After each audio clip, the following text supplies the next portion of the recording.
Good morning, it is Sunday. It's been a while since I've done a bit of a drive out in the FN2, and seeing as the roads are clear, I've had a bit of a blast out.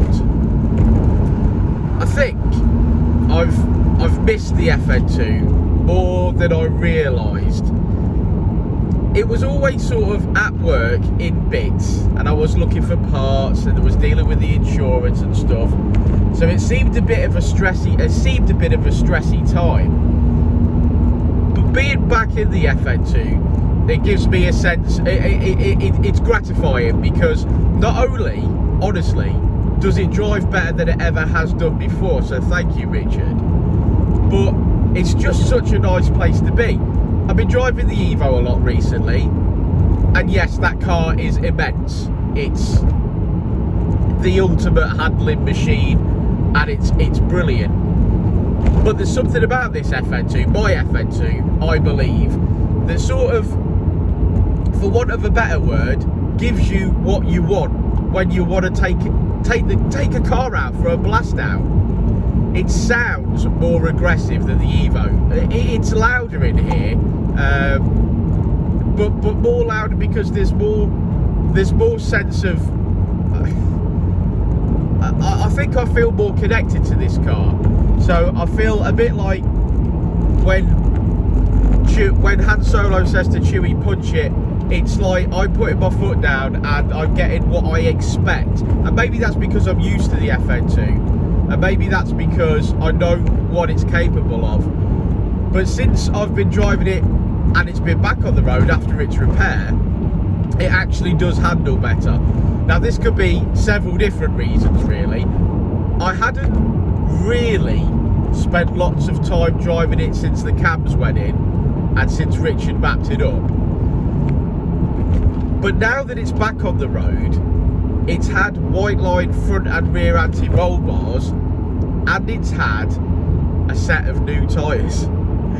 And I've always made the mistake of buying tyres that I think are sporty, or that I think the car needs for a hot summer's day. And let's be honest, it's very rarely a hot summer's day, is it, in the UK?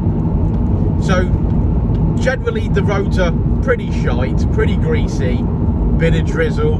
That's our UK weather, and I've gone for Uniroyal Rain Sports. And yeah, the combination of some handling mods, some great tyres, some knowing the car's abilities, and it's just a lot of fun, and I'm so pleased to have it back. So thank you to Richard massively, thank you to Uncle Keith for making it look pretty. I am very, very fortunate that I've got this great team of people around me, and it drives like nothing's happened. It drives like it's better than ever. So I'm really, really, really positive about this car again.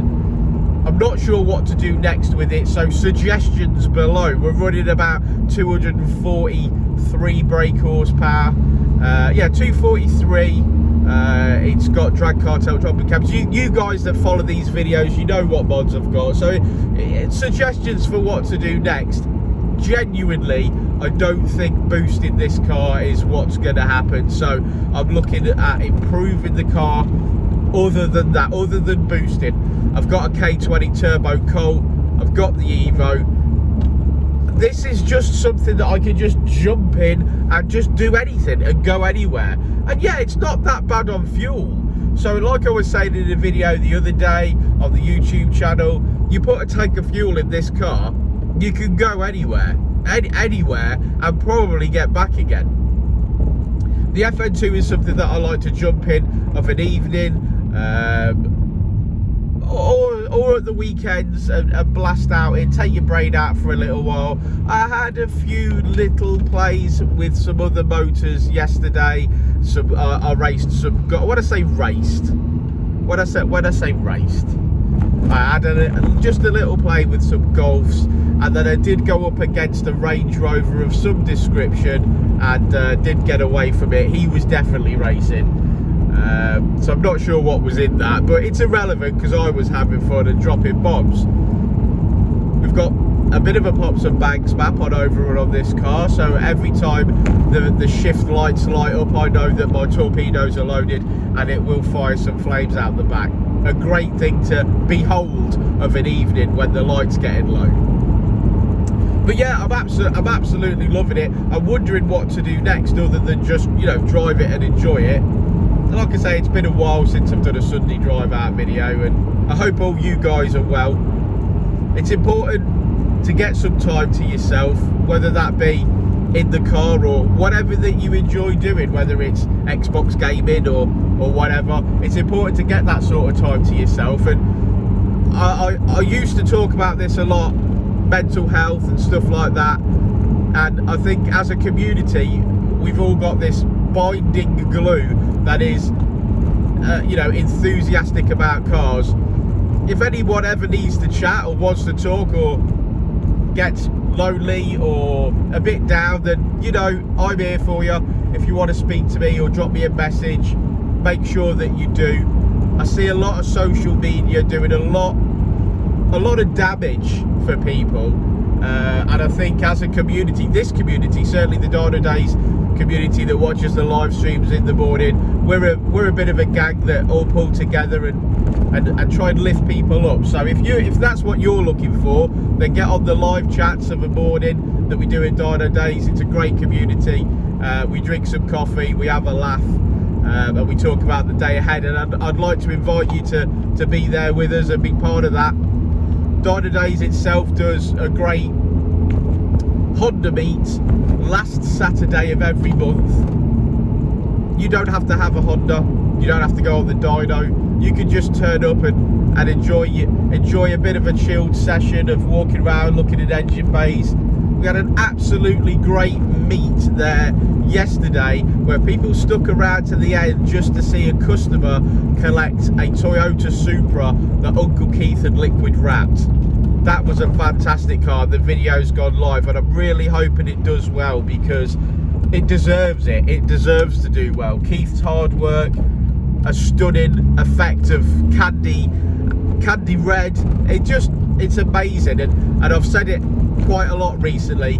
That is the best part of my job, is seeing people's reactions when we've worked on their pride and joy, when we've improved something that they already love, and we've made them love their vehicle even more. That's the reward. Obviously people get paid, great, but ultimately the smile on people's faces, that is the rewarding part of the job. And I think when I first started with Dynodaze, I think that was something that I could have only dreamed for, and seeing so many happy people, seeing such quality work from Richard and Jensen and Keith, it's a dream job. So, you know, I feel very, very blessed. But yes, moving forward with this particular car and things that I'm doing, I've got a few niggles to iron out. I've got a VSA light on, and that's because I've got a yaw sensor that needs addressing. I need some better speakers in this car. The Prodigy, that needs to be listened to loud, and the speakers are not quite up to scratch in this FN2. They are just stock speakers. Now, it's got a great head unit, but yeah, they're just stock speakers. I could also do with a camera mount, as you can see, but yeah, I think that's it. I think that's it for me and my little Sunday drive. I'm actually heading over to work because there's a little bit of paperwork I need to be doing, so I'm going to go and grab that paperwork so that I can finish off what I need to do for my VAT quarter. It never stops, but feeling very, very blessed today to be out in the FN2 and enjoying life. So peace out. Whatever it is that you're doing today, please do give people a smile, give people a high five if you can, spread positivity. You might be the only person that smiles at someone today, and that might mean a lot. So peace out, stay safe. Before and I'll say it again. Life moves pretty fast.